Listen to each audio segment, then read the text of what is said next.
Hello again. Now, this is the second part of a this is the second video of a three-part series of creating a matrix 12-volt battery mount. So last time where we left off, if actually before we start, if you're new, make sure that you watch part one of the series so you understand where we're going with this. But for those of you who have already watched part one, we're going to continue with what we started with in the last video.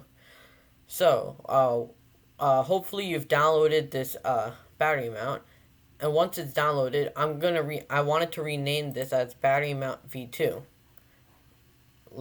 You can just rename it as battery mount V2, and then from there we're gonna click on the logo of OnShape, and then we're gonna import this file back into OnShape. Now you may be wondering, why do we have this? May seem a little bit like a redundant. It may seem a little bit redundant to you, but it's necessary. So once it's complete, it's complete now. We're going to click on it. And once it's loaded, now we're going to combine all the parts. We're going to combine the three faces of these together using the Boolean tool.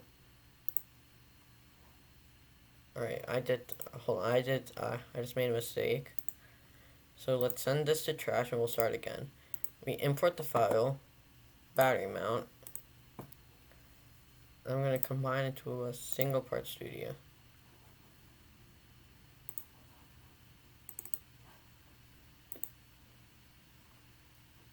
Alright, yeah. So now it's good. So you have to combine it to a single part studio. I forgot to tell you. From here, we're going to use the Boolean tool, which looks like a Venn diagram to you. We're going to select the three faces and make sure it's in union, not subtract or intersect. It has to be in union. And select the three parts. And combine it together. Now we have one giant part of the battery mount. Now the next part that we're going to focus on is actually extruding the battery out of this mount. So we're going to create a sketch. We're going to select the battery. And then we're going to go to extrude, remove, merge with all, select this face, and then we're going to make this depth, I believe, let me just see what I wrote. 8.89, no. Let me just make sure what I did is correct. 45 millimeters. I'm sorry, my bad. So, extrude it for 45 millimeters, then select OK. After that, we're going to sketch a completely new rectangle, actually. I'll just select the front plane for now. We're going to draw this rectangle. Now, this may be kind of contradictory, but actually when we dimension this is going to be in inches because I've written it down in inches just in my notes. If you want to convert it into millimeters, you can, but I'm just going to leave it as, it's going to be, sorry, not 0.35. It's going to be 0.74 inches. And then the width is going to be 0.35 inches. It's going to give a different number because our primary unit is millimeters. So it'll convert the inches into millimeters either way. From there, we're going to extrude it for another 0.35 inches. So now select OK. And then from here, we're going to create a new assembly. We're going to select Insert and then select this part. From here, we're going to take the battery part. The battery is edges of the battery is still inside this mount, but now we won't need this anymore, so you can just delete it. So let me click check, and then we can just delete. So from here, now we're going to eyeball this cube, rectangular prism, to where we want to keep it. So I want this to be a little bit inside of where the extrusions are. So I'm going to leave it somewhere inside. But then we also want, and then we want it to be we want this curve edge to be tangent with the edge of the battery mount. So it's going to look something like this. So let's go back. Yeah, that looks decent. So from there, we're going to, again, export as a new part studio. And call it battery mount V3. Select OK. Now it's going to be prepared for export. Now it's downloaded. So create import files, then V3. And then we are going to combine into a single part studio, I believe. Or maybe it might have been the other choice. Let me just make sure. Yeah, this is good. So once we go over here, we're going to create a sketch plane of the prism. So select sketch. Then we're going to select this face. And then extrude.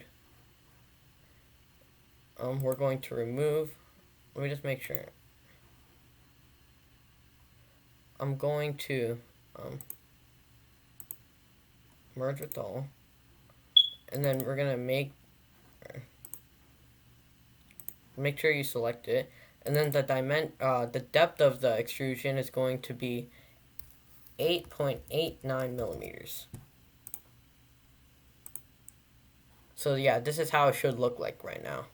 Now we're going to fillet the 4 edges so it's a curved. So then this may not be necessary, but for like aesthetics wise, it just in my opinion looks better.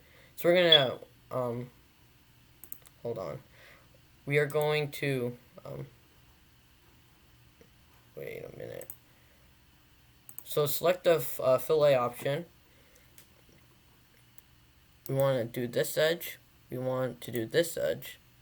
We want to do this edge. We want to do this edge.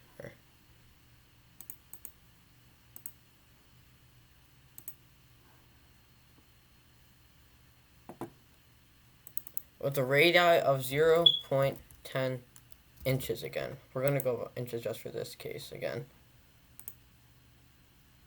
So yeah, now the fillet. It may have been an error for you because the radius was too large of a value, but now just make it to 0.10 inches and should be fine.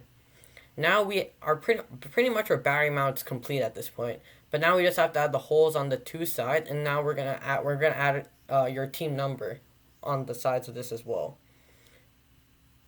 So, yeah, I think we'll work on this for right now.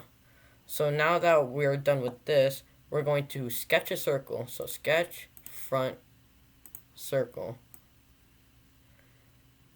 And then we're going to dimension it. Make sure to click on the circumference of the circle. And this symbol that you're seeing that some of you may not be aware of, that's a diameter symbol, not a radius symbol. So we want the diameter to be 4 millimeters.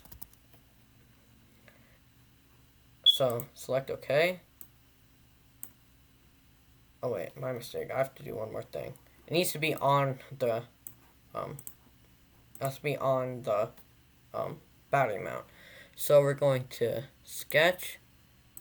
We'll select the plane as the face of this mount. We're going to select a circle. Then we're going to dimension it, like I said before, as 4 millimeters.